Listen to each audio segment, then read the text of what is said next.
Do you know where I am right now? I'm actually in the middle of Golden West College. This is where it all started. This is right after I came to the US. I went to school here and I learned a ton and gained a ton from here.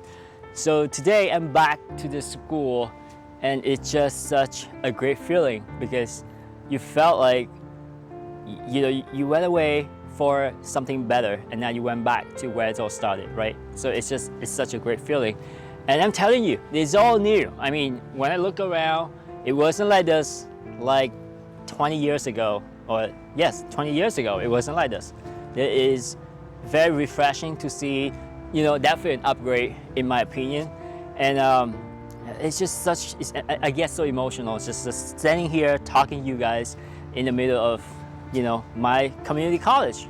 So today, I would love to talk to you guys about colonoscopy, all the quick tips that I think that would benefit you, especially if you're in the preparation for having a colonoscopy. So let's talk about it, right? So what is a colonoscopy? The idea of colonoscopy is to have a scope. We call it a C-scope, the colonoscope.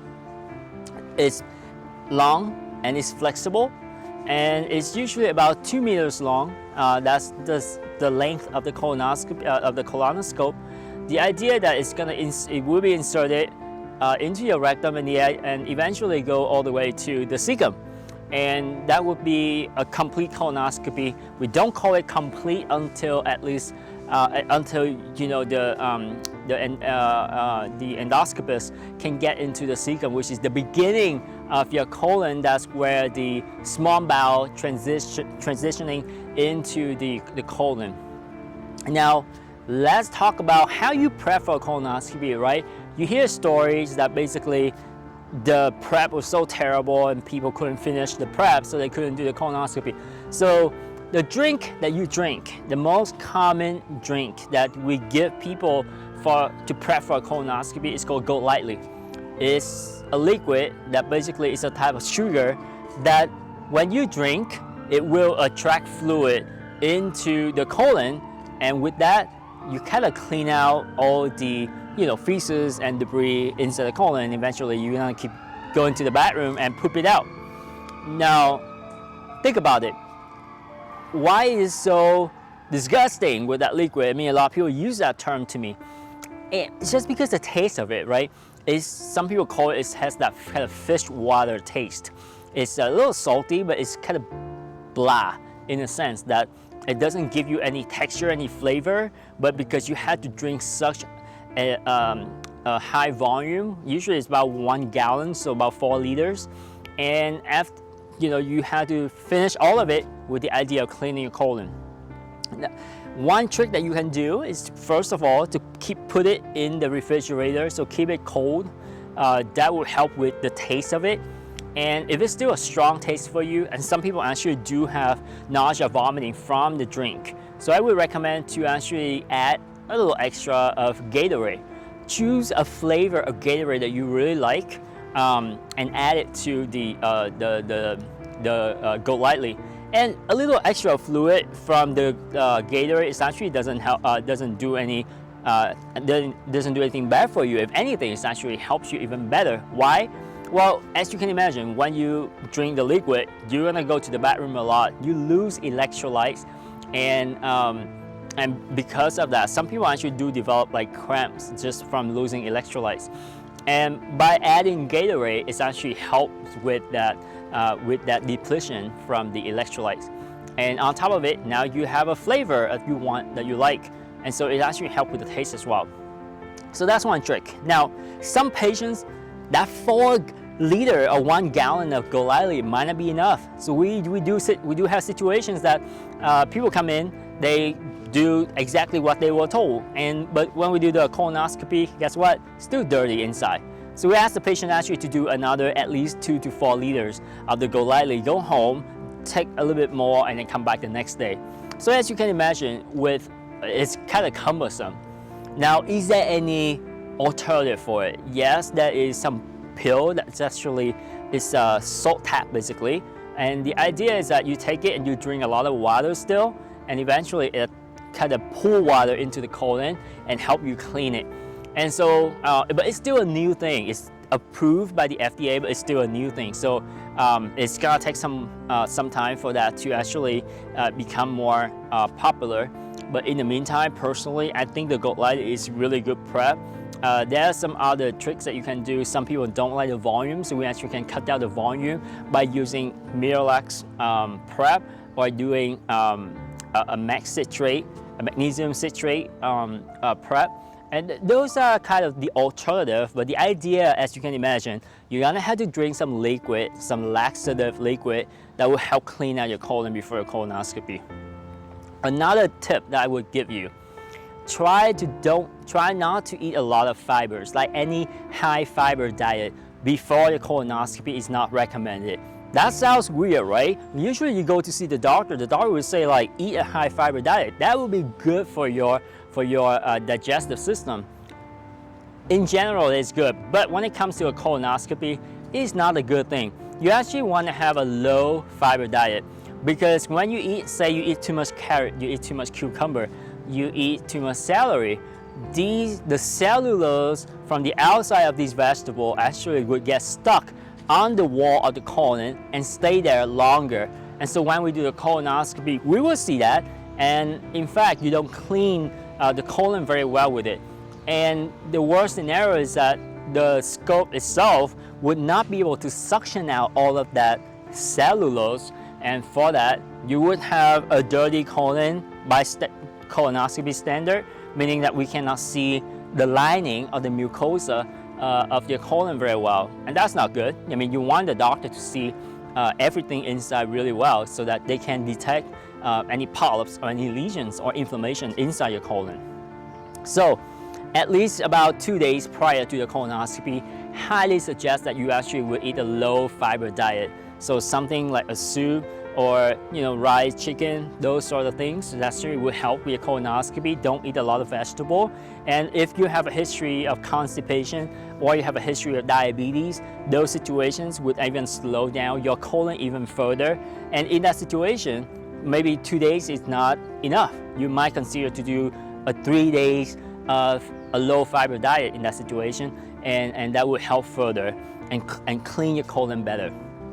All right, so it's time for your colonoscopy. What would you expect?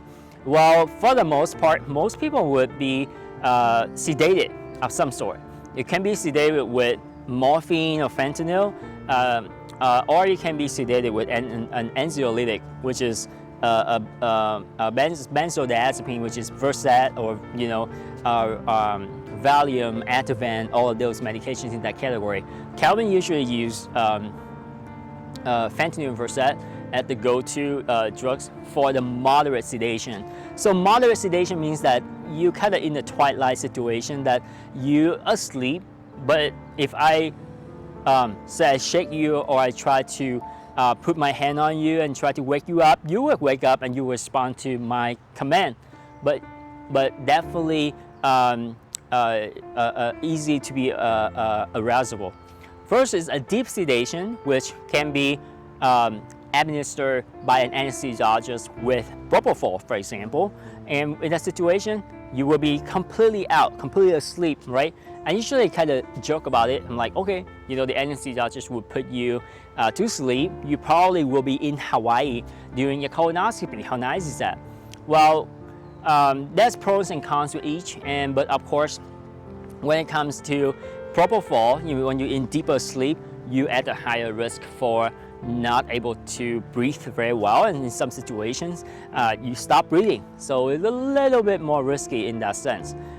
So it depends on your comorbidities, your history of sedation that you had before, that would play a role in deciding which medication that you would use for your colonoscopy.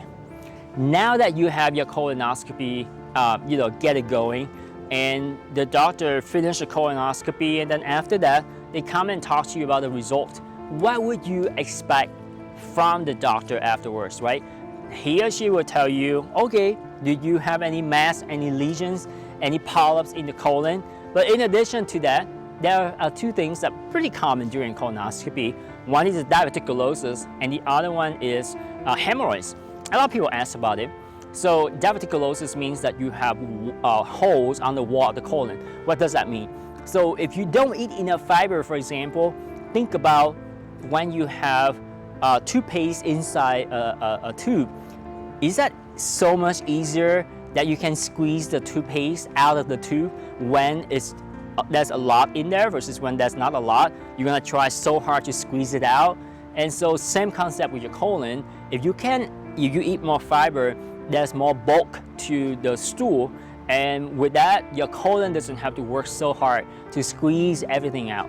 And for that, it doesn't have to put a lot of force on the wall of the colon. So if you don't do that, by having just a shear force on the colon over time, it's stretching the colon out and create these holes on the wall of the colon.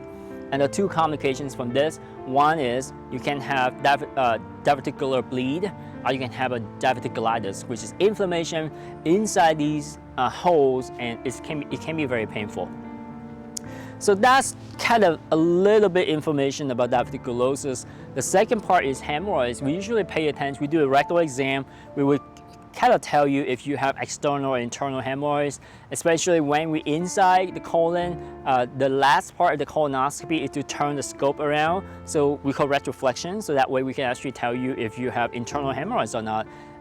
We can also do a very careful exam, during a rectal exam, to see if you have anal fissure, which can contribute to rectal pain when you have bowel movement, aka anal fissure means you have a tear down there in the rectum area. And the treatment is very easy. We can just give you some ointment or some cream, and that will help. So that's kind of, those are the findings, the tips that you would get from a colonoscopy. We usually say after colonoscopy, you're not supposed to drive for at least 8 hours because you're under sedation. For diet, I would usually recommend to have it easy for the first meal, because you don't know the effect from the sedation that might give you. Some people might have nausea, vomiting with the first meal after a colonoscopy. So take it easy, but the one after that, the meal after that, you can go back to normal. And so with that being said, I hope that I actually shed some light on colonoscopy and all the cumbersome parts of the procedure itself, and you learn a little bit from it. Again, I'm gonna take a walk after this just to enjoy not just the scenery, but kind of just reminiscing, my time here, and it was a beautiful time. And again, I realized that I gained so much from this school, from Golden West College. In fact, I actually got a scholarship to do research at JPL and later on Caltech, just because I was the Science Student of the Year from Golden West. I think it was 2003, and because of that, I got that opportunity. And I learned all of that just from this school. So appreciate this school so much. I hope that you learned enough, and I will see you next time when we talk about another topic. Ciao for now. All right, you guys have been watching my YouTube channel of Dr. Kelvin Nguyen. If you really love what you're seeing, please subscribe to my channel. You can do it for me, or you can do it for the duck in the background. They will love it too. See you next time.